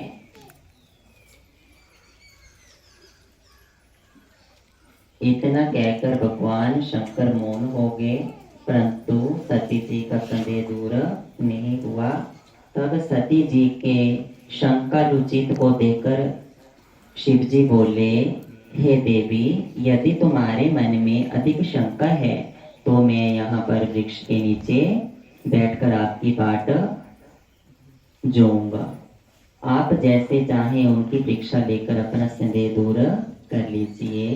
तब सती जी ने विचार किया कि मैं इस प्रकार इनकी परीक्षा लूं। उन्होंने सोचा कि मैं सीता जी का रूप धारण कर राम जी के पास जाऊं। यदि राम साक्षात विष्णु के अवतार हैं तो मुझे पहचान लेंगे, अन्यथा नहीं। जब वह सीता जी का रूप धारण कर राम के पास गए, तब सती जी को सीता के रूप में देखकर राम ने शिव जी का नाम जपते हुए मुस्कुरा कर उन्हें प्रणाम किया और बोले, हे सती, इस समय शिव जी कहाँ है? तुम उनके बिना अकेली इस वन में क्यों घूम रही हो? हे सती, आपने अपना रूप त्याग कर यह रूप क्यों धारण किया? भोलेनाथ जी ने तो पहचान लिया ना। उन्होंने सोचा शायद पहचान नहीं। यह सुन सती जी को बड़ा आश्चर्य हुआ और बड़ी लज्जा हुई। तब उन्होंने शिव जी के वचनों का स्मरण किया और विष्णु समझकर राम से बोली, हे राम, मैंने तुम्हारी प्रभुता देख ली है, परंतु आप मुझे बताइए कि शिव जी ने आपको प्रणाम क्यों किया? मेरे इस संदेह को दूर कीजिए। शिव जी का सती से वियोग। राम जी बोले, हे देवी, एक बार शिव जी अपने लोक में विश्वकर्मा को बुलाकर उसने एक मनोहर विस्तृत भवन बनवाया। उसने एक मनोहर गौशाला बनवाई। फिर उसने ब्रह्मा, इंद्र आदि देवताओं, देवियों, ऋषियों, मुनियों, अप्सराओं आदि को बुलाकर उनमें वस्तुओं का संग्रहण करवाया। नागों की 16 कन्याओं ने मंगलाचार किया। संगीतज्ञों ने वीणा, मृदंग आदि बजाकर गाना शुरू किया। राज्याभिषेक की भी सभी तैयारी करके उत्तम मुहूर्त में भक्ति पूर्वक दिव्य सिंहासन पर विष्णु को बिठाकर अभिषेक किया। फिर शिव ने स्वयं सिर पर मुकुट बांधा और उन्हें अखंड ऐश्वर्य प्रदान किया। सभी लोगों का कर्ता, वर्ता और सहारता बनाया। अपनी तीनों शक्तियां विष्णु को प्रदान की। त्रिभुवन में स्वतंत्र और अनेकों लीला करने वाला कहा। सारी माया उनको दे दी। अनेकों अवतार लेकर संसार का पालक बनाया। अपने लोक में गोलोक नामक स्थान दिया। ब्रह्मा तथा शंकर जी ने उन्हें अखंड ऐश्वर्यशाली बनाकर प्रणाम किया। उस समय भगवान विष्णु गोप वंश धारण करके गोप गोपियों और गौ के स्वामी बने। इस प्रकार अखंड ऐश्वर्य प्रदान कर शिव कैलाश पर चले गए। उस समय मैंने विष्णु ने शिव की आज्ञा से ही यह मनुष्य का अवतार चारों रूपों में लिया है। पहले में राम, तीन में भरत, लक्ष्मण तथा शत्रुघ्न है। हे देवी, अब मैं पिता की आज्ञा से सीता लक्ष्मण सहित वन में आया हूँ। यहाँ किसी राक्षस ने मेरी पत्नी सीता को चुरा लिया है। भाई, साथ में एक योगी बना उन्हें ढूंढ रहा हूँ। हे माता, आपका दर्शन पाकर मेरा कल्याण हुआ। इस प्रकार श्री रामचंद्र जी सती को प्रणाम करके वन में आगे विचरने लगे। सती जी उन्हें शिव भक्त जान उनकी बड़ी प्रशंसा करने लगी। फिर अपने किए गए पश्चाताप करती हुई शिव जी के पास लौट गई। शिव जी के पूछने पर सती जी ने सिर झुका दिया और कहा कि कुछ भी परीक्षा नहीं ली, परंतु महायोगी शिव ने ध्यान से सब कुछ जान लिया और दुख पूर्वक सती जी को मन से त्याग दिया, परंतु उनसे कुछ कहा नहीं। आकाशवाणी ने उनकी प्रशंसा की। आप धन्य है, तीनों लोकों में ऐसा प्रण पालक कोई भी नहीं है। इसे सुनकर सती जी ने उनका प्रण पूछा, परंतु शिव जी ने उन्हें कुछ भी नहीं बताया। परंतु जगत माता सती सब कुछ जानकर महान दुखी हुई। इसके बाद शंकर जी कैलाश पर जाकर समाधिस्थ हो गए, परंतु वे समय के बाद शिव जी समाधि से जागे। तब सती जी ने उन्हें प्रणाम किया और शिव जी ने उन्हें आसन देकर आदर पूर्वक बैठाया। फिर बहुत सी कथाएं कहकर सती को विमुक्त किया और पूर्ववत सती के मन में सुख हो गया, परंतु शिव जी की पूर्व प्रतिज्ञा भंग नहीं हुई। दक्ष का शिव से विरोध। पूर्व काल में प्रयाग में मुनियों ने एक महान यज्ञ किया। वहाँ दान शास्त्र की चर्चा हुई। उस यज्ञ में अनेक गणों के साथ शिव जी भी वहाँ आए। उसी समय दक्ष भी वहाँ आए। सबने भक्ति पूर्वक उन्हें प्रणाम किया, परंतु लीला बिहारी जी शिव जी अपने आसन पर ही बैठे रहे। उन्होंने उठकर दक्ष को प्रणाम भी नहीं किया। इससे दक्ष को बड़ा क्रोध आया। उन्होंने सभा के मध्य में शिव जी को बड़े वाक्य कहे, बहुत बुरे वचन कहे। उन्होंने कहा, यह पखंडी दुर्जन पापशील ब्राह्मण निंदक सर्वदा स्त्री में आसक्त रहने वाला है।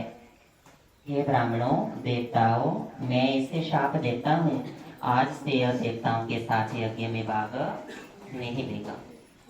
यह सुनते ही नंदीश्वर की आंखों से क्रोध उत्पन्न हुआ और उनकी आंखें लाल हो गई। उसने दक्ष को बहुत ही डांटा, क्या तू शिव तत्व को नहीं जानता? रे मूर्ख, इस भृगुवादी ऋषियों के मध्य में महाप्रभु शंकर भगवान का उपहास किया है, इसलिए मैं भी तुझे शिव जी के प्रभाव से शाप देता हूँ कि तुम सब ब्राह्मण वेद का वास्तविक अर्थ न समझकर केवल वाद विवाद पर ही विश्वास करोगे, कि तुम किसी भी बात को एंड तक नहीं जान पाओगे, आप बीच में ही फंसे रहोगे। तब शंकर जी ने नंदीश्वर को समझाते हुए बोले, हे महाप्राज्ञ, तुम्हें क्रोध नहीं करना चाहिए। मैं ब्राह्मणों और वेदों को शाप नहीं देता। तुम यथार्थ जान लो कि दक्ष का शाप मुझे नहीं लगा है। तब नंदीश्वर को शांत करके अपने धाम को चले गए। दक्ष भी ब्राह्मणों के साथ अपने धाम को चले गए। दक्ष की कथा। ब्रह्मा जी बोले, हे नारद, शिव के द्रोह को ध्यान में रखकर दक्ष ने कनखल नामक स्थान में बड़ा भारी यज्ञ किया है, जिसमें भृगु आदि ऋषियों को ऋतवक बनाया। सभी सिद्ध गंधर्व, विद्याधर, आदित्य, नाग तथा सभी ऋषि मुनियों को बुलाया गया। ब्रह्मा एवं विष्णु पार्षदों से पधारे, परंतु दुरात्मा दक्ष ने उस यज्ञ में शिव जी को नहीं बुलाया। यहाँ तक कि अपनी पुत्री सती को भी नहीं बुलाया। वे कपाली की बारियात है। यज्ञारंभ के समय दधीचि ऋषि ने पूछा कि इस यज्ञ में शंकर भगवान क्यों नहीं आए। दधीचि की यह बात सुनकर मूल दक्ष ने कहा, देवताओं के मूल श्री विष्णु जी आ ही गए हैं, फिर मुझे शिव जी की क्या आवश्यकता है। यह कहो कि मैं ब्रह्मा जी के कहने पर उसे कन्या दे दी है, नहीं तो उस कुलीन माता पिता से रहित भूत प्रेतों के स्वामी आत्माभिमानी मूर्ख सदम्भ ईर्ष्यालु को कौन पूछता। वह इस यज्ञ के कदापि योग्य नहीं है, इसलिए मैंने उसे नहीं बुलाया। उन्होंने सोचा कि शेरे नु गंगा नहीं लाना, मुंह नहीं धोना, बड़ा बड़ा दाड़ा, शेरे नु तन नु भस्म रमाए भी थे, कुड़ी के लिए ब्याह जनी, सब ने मेरी बुराई करनी कि उसको नहीं बुलाना, कि मेरी बेइज्जती होती कि ये जोड़ी जचती नहीं है। तो मेरे इस यज्ञ को आप लोग सब मिलकर सफल बनाएं। इस पर दधीचि ने दक्ष से कहा, तुम चाहे जो करो, परंतु यह यज्ञ तो शंकर के बिना अधूरा है। कितना जोर लगा लो, चाहे उसका पेश कैसा भी है, लेकिन दुनियादारी में शर्मिंदा ना होकर उनको आपको बुलाना ही पड़ेगा। इससे तुम सब नाश को प्राप्त होगे अगर भगवान भोलेनाथ जी नहीं आए। ऐसा कहकर दधीचि उस यज्ञ से चले गए। साथ ही वहां जितने शिव भक्त थे वे भी दक्ष को शाप देते हुए घर को वापस लौट गए। इस पर दक्ष ने हंसकर कहा, शिव भक्त दधीचि चला तो अच्छा ही हुआ, मैं तो बहिष्कृतों को यज्ञ में रखना भी नहीं चाहता। तब शिव की माया से मोहित होकर देवताओं ने यज्ञ का आरंभ कर देवताओं की पूजा की। सती का दक्ष के यज्ञ में आना। जिस समय देवता और ऋषि लोग दक्ष के यज्ञ में जा रहे थे, उस समय सती जी गंधमादन पर्वत पर अपनी सखियों के साथ दारागृह में अनेक क्रीड़ाएं कर रही थी। क्रीड़ाएं मतलब खेल रही थी। कभी कौन सी खेल खेल रहे थे, कभी कौन सी। उन्होंने उन्हें जाते देखा, तब चंद्रमा रोहिणी से आज्ञा लेकर गए। सती जी की आज्ञा से विजय नामक सखी ने चंद्रमा से सब वृतांत जाकर उनसे कहा। सती जी ने भगवान शंकर जी से जानकर कहा, हे प्रभु, मेरे पिता एक बड़ा भारी यज्ञ कर रहे हैं, उसने आपको क्यों नहीं बुलाया। सब काम छोड़कर आप मेरी प्रार्थना से मेरे साथ मेरे पिताजी के यज्ञ में चलिए। यज्ञ कर रहे हैं, लेकिन भोलेनाथ को पता नहीं। गोरा माता जी ने बताया। गोरा माता जी को भी पहले पता नहीं था। गोरा जी ने सोचा कि शायद भोलेनाथ को पता होगा, लेकिन जब उन्होंने बताया, उन्होंने बोला मेरे को तो किसी ने नहीं बताया।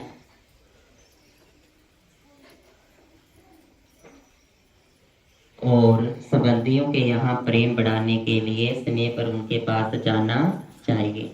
शिव जी ने कहा, हे देवी, तुम्हारे पिता दक्ष मुझसे बैर करते हैं, इसी कारण तुम्हें भी नहीं बुलाया। कि वो सोचते हैं कि मेरी बेइज्जती होनी, कि मेरी इतनी राजपाट वाली लड़की एक साधु के लड़ लगी हो और बेइज्जती होनी, इससे कारण अपनी लड़की बुलानी ना बर बुला करते हैं कि ऐसा। लेकिन निमंत्रण आने पर बिना बुलाए ही जाना चाहिए। कि चलो कोई बात नहीं, अगर निमंत्रण नहीं आए तो बिना बुलाए चले जाते हैं, इसमें हमारा क्या छूटेगा। क्योंकि जो बिना बुलाए कर जाते हैं वे मरण तुल्य अपमान सहन करते हैं। फिर बोलने लगे कि बिना बुलाए नहीं जाना, अगर बिना बुलाए जाइए तो कोई भी सामान नहीं करता। यह सुनकर पार्वती जी बोली, हे नाथों के नाथ, आपसे ही तो यज्ञ पूर्ण होता है, फिर आपको ना बुलाने का कारण जानना चाहती हूँ, अतः मुझे ही जाने की आज्ञा दीजिए। सखी का हठ देखकर शिव जी ने उन्हें नंदी वृषभ पर बैठाकर वस्त्राभूषण से अलंकृत करके 60,000 गणों सहित भेज दिया। बोलिए शंकर भगवान की जय, श्री महाशिव पुराण की जय, जयकारा शिव तारी कोणाहारी जी का, बोलिए हर हर महादेव जी का।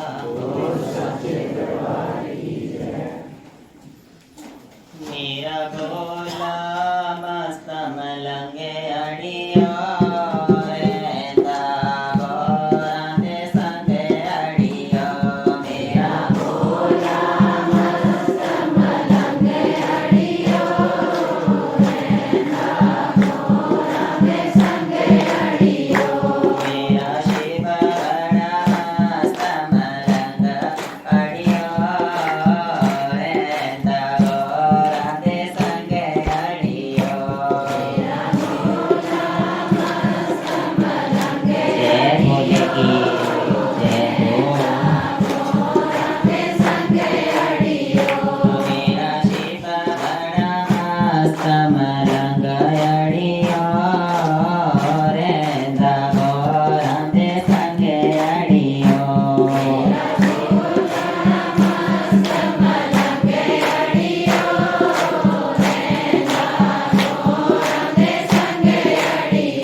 की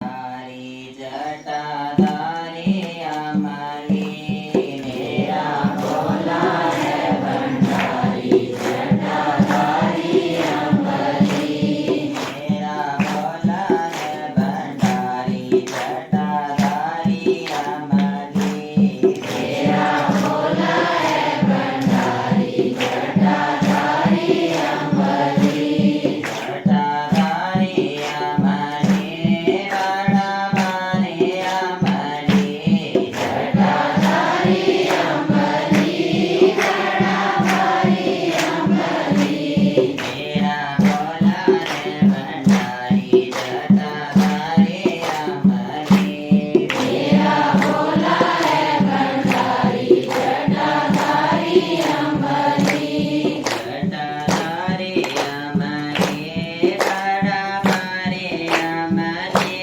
जटाधारी अमली बड़ा भारी अमली मेरा शंभु है भंडारी जटाधारी अमली मेरा शंभु है भंडारी जटाधारी अमली मेरा भोला है भंडारी जटाधारी अमली मेरा भोला है भंडारी जटाधारी अमली भोला है भंडारी जटाधारी अमली मेरा भोला है भंडारी जटाधारी अमली जटाधारी अमली बड़ा भारी अमली जटाधारी अमली जय हो जी बड़ा भारी अमली मेरा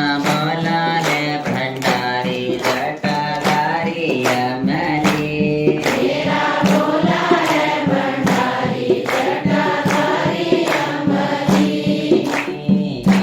रे जय बैल नंदिया कहाँ रे गणेश कहाँ रे तेरा बैल नंदिया कहाँ रे गणेश तेरा बैल नंदिया कहाँ रे गणेश कहाँ रे तेरा बैल नंदिया कहाँ रे गणेश कहाँ रे मेरा भोला शंकर लंबे लंबे केस सीधा जागे वाला भैंस मेरा भोला है भंडारी जटाधारी अमली मेरा भोला है भंडारी जटाधारी अमली जंगल रहे तेरा बैल नंदिया मंदिर रहे गणेश जंगल रहे तेरा बैल नंदिया मंदिर रहे गणेश जंगल रहे तेरा बैल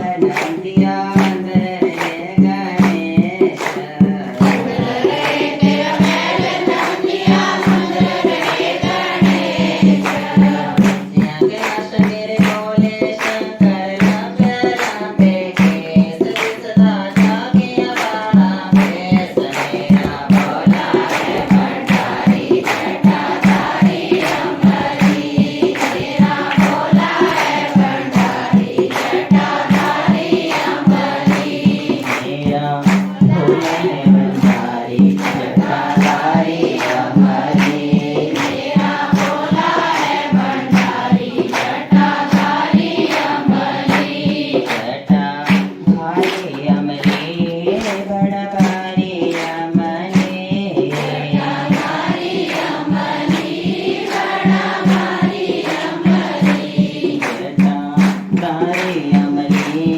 बड़ा भारी अमली जटाधारी अमली बड़ा भारी अमली मोरा भोला है भंडारी जटाधारी अमली मेरा भोला है भंडारी जटाधारी अमली मेरा भोला है भंडारी जटाधारी अमली मेरा भोला है भंडारी जटाधारी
ब्रह्मंडलो वाला कौन शंभु ने कहा दिया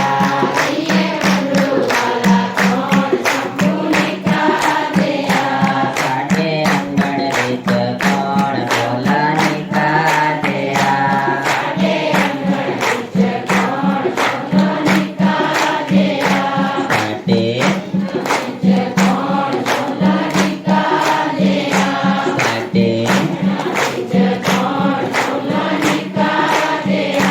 साडे साडे ओ गीता पाने फूट जरागा गीता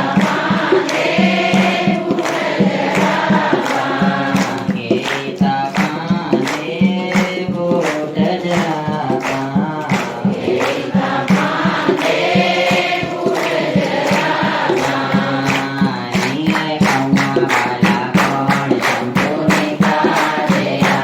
नीले कौआ वाला कौन शंभु ने कहा दिया साडे बेड़े विच शंभु ने कहा दिया साडे बेड़े विच शंभु ने कहा दिया भोला ने कहा दिया शंभु ने कहा दिया साडे बेड़े विच कौन शंभु ने कहा दिया साडे बेड़े विच कौन शंभु ने कहा दिया साडे बेड़े विच कौन शंभु ने कहा दिया साडे बेड़े विच कौन शंभु ने कहा दिया